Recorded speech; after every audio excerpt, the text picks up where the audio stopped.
찬송가 205장 찬양하시면서 2026년 2월 12일 새벽 예배를 드리겠습니다. 찬송가 205장입니다.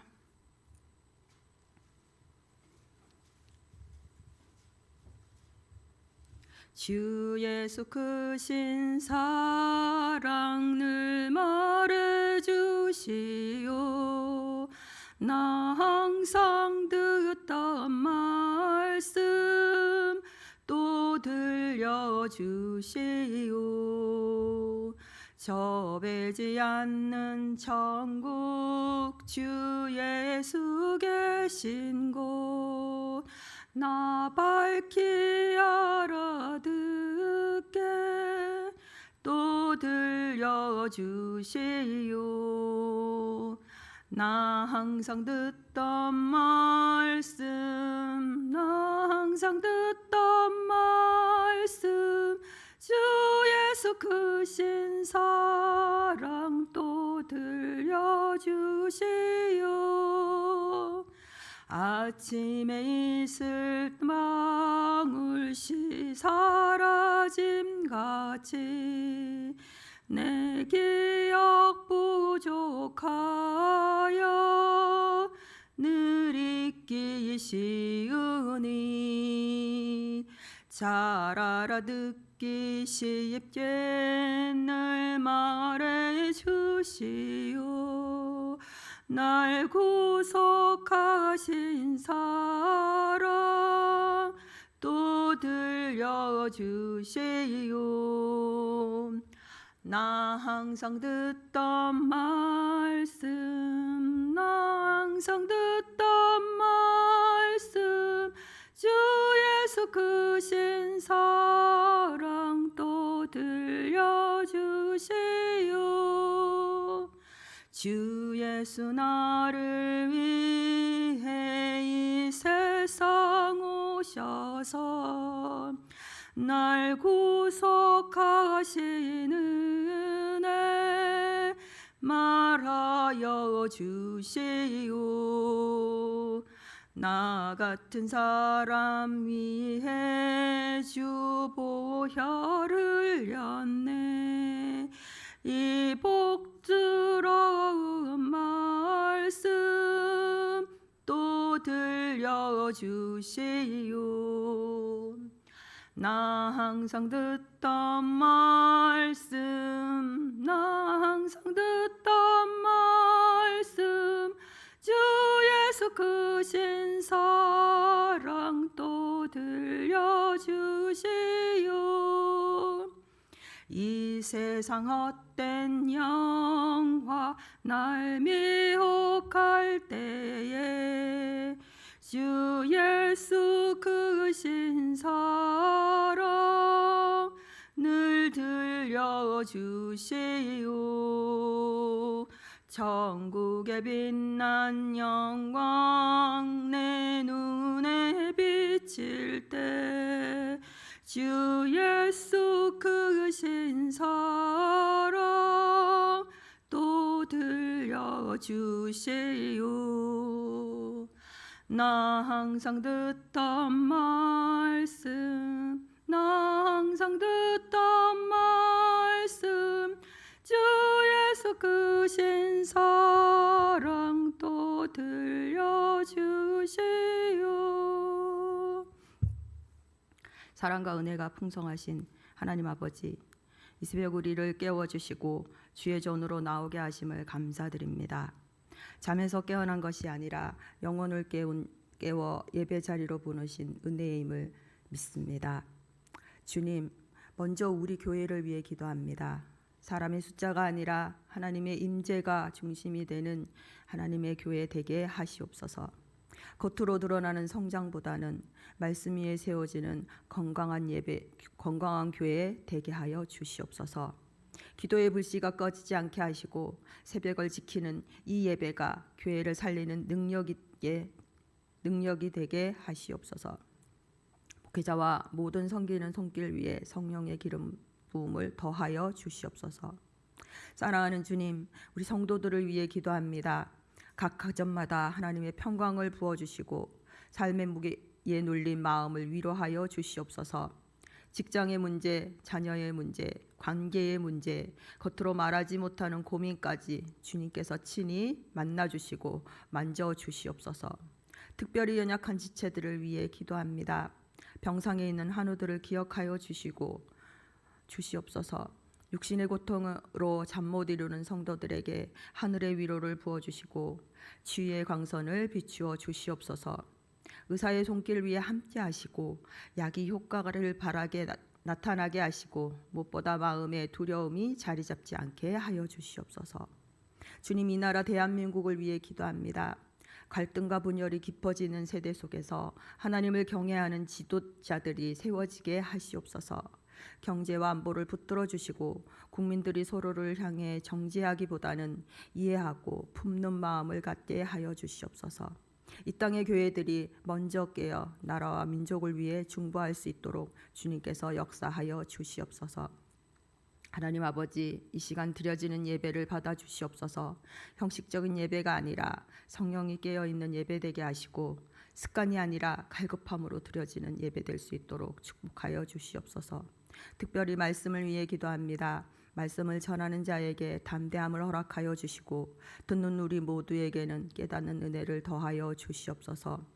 굳은 마음은 부드럽게 하시고 산만한 생각은 잠잠하게 하시고 오늘 이 말씀이 우리의 삶을 바꾸는 능력 있는 말씀 되게 하여 주시옵소서.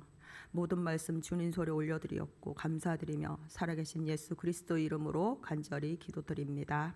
아멘. 오늘 말씀은 마태복음 13장 1절에서 7절의 말씀입니다. 마태복음 13장 1절부터 17절에 있는 말씀입니다. 다 같이 합독하시겠습니다.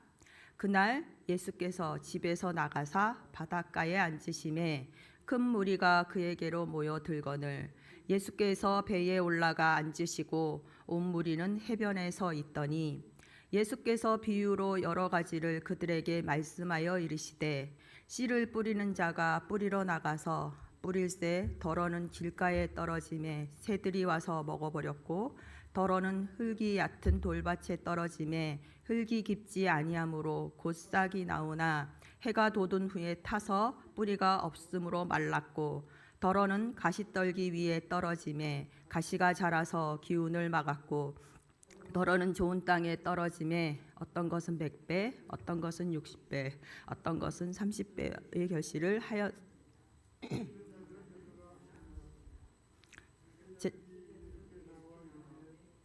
어찌하여 그들에게 비유로 말씀하시나이까?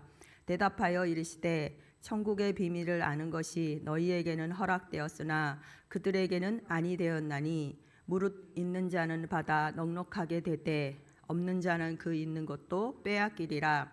그러므로 내가 그들에게 비유로 말하는 것은 그들이 보아도 보지 못하며 들어도 듣지 못하며 깨닫지 못함이니라. 이사야의 예언이 그들에게 이루어졌으니 일렀으되 너희가 듣기는 들어도 깨닫지 못할 것이요 보기는 보아도 알지 못하리라. 이 백성들의 마음이 완악하여져서 그 귀는 듣기에 둔하고 눈은 감았으니 이는 눈으로 보고 귀로 듣고 마음으로 깨달아 돌이켜 내게 고침을 받을까 두려워함이라 하였느니라. 그러나 너희 눈은 봄으로 너희 귀는 들음으로 복이 있도다. 내가 진실로 너희에게 이르노니 많은 선지자와 의인이 너희와 보는 것들을 보고자 하여도 보지 못하였고 너희가 듣는 것들을 듣고자 하여도 듣지 못하였느니라. 아멘. 사랑하는 여러분, 오늘 우리가 함께 나눌 말씀은 마태복음 13장 1절부터 17절에 있는 말씀입니다. 이 본문은요, 예수님의 사역 가운데 매우 중요한 전환점에 해당됩니다. 마태복음 12장 앞장에서는 예수님이 이미 종교 지도자들과 깊은 갈등을 겪으셨습니다. 기적을 행하셨지만 인정받지 못했고 선한 일을 행하셨지만 오히려 비난을 받았습니다. 심지어 예수님의 사역을 사탄의 역사라고까지 말하는 완악함도 나타났었습니다. 그런 상황 속에서 예수님은 이제 비유로 오늘 말씀하고 계십니다. 비유는 단순히 이해를 하기 위한 예화가 아닙니다. 비유는 마음을 드러내는 말씀입니다. 겉으로는 누구나 들을 수 있지만 속으로는 아무나 깨달을 수 없는 말씀입니다. 그래서 오늘 본문은 천국이 무엇인가라고 설명하기 전에 우리는 어떤 마음으로 말씀을 듣고 있는가를 먼저 묻고 있습니다. 예수님은 오늘도 말씀을 뿌리십니다. 오늘 본문 13장 1절을 보면 그날 예수께서 집에서 나가사 바닷가에 앉으시매라고 기록되어 있습니다. 집은 제자들과 함께 비교적 안전한 공간입니다. 그런데 바다는 열려있는 공간입니다. 수많은 사람들이 오고 가는 장소입니다. 예수님은 더 이상 일부 사람들에게만 말씀을 전하지 않으십니다. 무리에게, 모든 사람들에게 말씀을 전하고 있습니다. 그리고 흘려보내고 있습니다. 여기서 우리가 붙들어야 할 중요한 진리가 하나 있는데요. 말씀은 언제나 하나님으로부터 먼저 시작되었다는 것입니다. 우리가 하나님을 찾기 전에 하나님이 먼저 말씀하셨습니다. 우리가 준비되기 전에 하나님은 이미 씨를 뿌리시고 계십니다. 문제는 우리의 영적 상태와 상관없이 하나님은 언제나 우리에게 말씀의 씨를 뿌리시고 계속해서 말씀을 전하고 계시고 선포하고 계시다는 겁니다. 문제는 말씀이 없어서가 아니라 말씀을 받는 우리의 마음의 상태를 말씀하고 있습니다. 말씀의 씨앗은 동일합니다. 근데 그 열매는 다르게 나타납니다. 차이는 무엇일까요? 바로 우리의 마음에 문제가 있습니다. 그러면 예수님은 왜 오늘 비유로 이렇게 말씀을 전하실까요? 제자들이 묻습니다. 어찌하여 그들에게 비유로 말씀하십니까? 이 질문 속에 약간의 당혹감이 담겨져 있는데요. 주님, 분명하게 말씀하시면 더 잘 이해하지 않겠습니까? 그런 예수님의 대답은 우리의 생각과 예상을 뛰어넘습니다.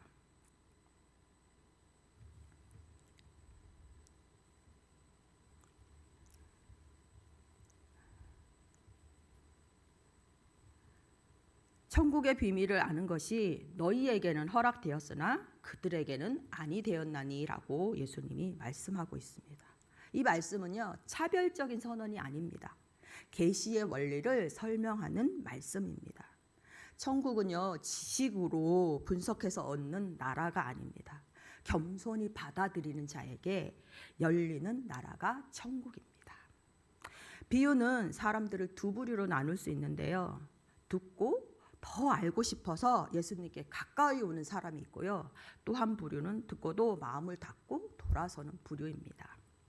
같은 말씀을 듣지만 나타나는 반응은 다릅니다. 말씀은 중립적이지 않습니다. 말씀은 곧 우리의 마음의 상태를 나타내고 드러냅니다. 우리가 말씀을 들을 때 이 말씀이 나와 상관없어 라고 느끼는 순간 이미 그 마음은 닫힌 마음이 되는 거고 닫혀있는 마음이 되는 겁니다. 예수님은 이사야 선지자를 통해서 말씀을 인용하고 계십니다. 이 백성들이 마음이 완악하여져서 그 귀는 듣기에 둔하고 라고 설명하고 있습니다. 문제는 귀가 없어서 못 듣는 게 아니라는 겁니다. 문제는 듣지 않기로 선택한 마음이라는 거예요. 사람은 반복적으로 무시하는 말씀에 대해 점점 우리는 둔감해집니다. 처음에는 마음에 조금 찔림이 있습니다. 그리고 처음에는 회개를 해요. 그러나 계속 미루고 흘려보내면 말씀은 감동이 아니라 그냥 우리가 늘 듣는 소음에 불과하고 배경음에 불과할 수 있습니다. 새벽 예배를 드리는 지금 이 시간 우리의 마음에도 다른 생각이 가득 차 있을 수 있습니다. 말씀을 듣고도 좋은 말씀이네 하고 멈출 수 있다는 겁니다. 그 상태가 되면 영적인 무감각이 계속되고 시작되어진다는 겁니다. 성경이 말하는 완악함은 한 번의 거절이 아니라 반복된 무시의 결과를 의미하고 있습니다. 그렇다고 한다면 우리는 어떻게 해야 될까요? 말씀을 듣고 깨닫는 것이 은혜입니다. 예수님은 제자들을 향해 이렇게 말씀하셨습니다. 그러나 너희 눈은 봄으로 너희 귀는 들음으로 복이 있도다 라고 말씀을 하십니다. 여기서 말하는 복은요, 환경이 아닙니다. 우리의 형편도 아닙니다. 그 말씀을 듣고 깨닫는 그 자체가 복이라고 말씀하고 계십니다. 구약의 선지자들과 의인들은 메시아의 시대를 보고 싶어 하셨습니다. 천국의 복음을 직접 보고 싶어 했습니다. 그런데 그들은 그림자로만 보았습니다. 그런데 지금 제자들은 연약하고 부족하지만 예수님 곁에 머물렀다는 그 이유 하나만으로 천국의 비밀을, 그 복된 소식을 듣고 있습니다. 사랑하는 여러분, 우리가 이 새벽에 말씀을 들을 수 있다는 것, 말씀을 깨달을 수 있다는 것, 마음이 움직일 수 있다는 것, 이것이 은혜이고 복인 것입니다. 재정이 넉넉하지 않아도, 상황이 완벽하지 않아도 말씀 앞에서 마음이 반응한다면 그 인생은 복된 인생인 것입니다. 하나님의 말씀인 천국 복음은 단순한 정보가 아닙니다. 우리의 삶의 방향을 바꾸는 소식입니다. 그래서 복된 마음은 많이 아는 마음이 아니라 반응하는 마음, 민감하게 캐치하는 마음입니다. 말씀 앞에서 찔림이 있다면 멈추지 않는 마음, 방향을 바꾸라고 하시면 순종하는 마음, 이해되지 않아도 떠나지 않는 마음, 이 마음이 복된 마음입니다. 씨를 뿌리는 비유는 결국 어떤 땅이 되겠는가를 묻는 말씀입니다. 길가처럼 단단해질 것인가, 돌밭처럼 얕아질 것인가, 가시처럼 염료로 가득할 것인가, 아니면 갈아엎어진 좋은 땅이 될 것인가, 우리의 마음을 비추어 보게 한다는 겁니다. 사랑하는 여러분, 좋은 땅은요, 처음부터 좋은 땅이 아니었습니다. 기경된 땅이 좋은 땅이 된 겁니다. 다루어진 땅입니다. 하나님으로부터 기경되어지고 하나님의 말씀으로부터 다루어지고 깨어진 땅이 좋은 땅이라는 말씀입니다. 단단하게 굳어진 땅이 좋은 게 아니라 하나님으로부터 다루어지고 기경되어지고 파헤쳐지고 다시 한번 그 갈아엎어졌을 때에 우리의 마음이 좋은 땅이 된다고 말씀하고 있습니다. 하나님은 오늘도 우리에게 말씀을 뿌리고 계십니다. 문제는 씨가 아닙니다. 우리의 마음이 문제라고 말씀하고 계십니다. 천국 복음을 듣고 깨닫는 복된 마음, 그 마음이 오늘 우리 안에 새롭게 회복되기를 바랍니다. 말씀을 듣는 자로 끝나지 않고 말씀을 듣고 깨닫는 자로, 그 말씀 앞에서 머무는 자로, 말씀 앞에 반응하는 자로서는 복된 새벽이 되기를 주님의 이름으로 축복합니다. 아멘. 하늘에 계신 우리 아버지, 이름이 거룩하게 여김을 받으시오며 나라가 임하오시며 뜻이 하늘에서 이루어진 것 같이 땅에서도 이루어지게 하옵소서. 오늘 우리에게 일용할 양식을 주시옵고 우리가 우리에게 죄 지은 자를 사하여 준 것 같이 우리 죄를 사하여 주시옵고 우리를 시험에 들게 하지 마옵고 다만 악에서 구하옵소서. 나라와 권능과 영광이 영원히 아버지의 것입니다. 아멘.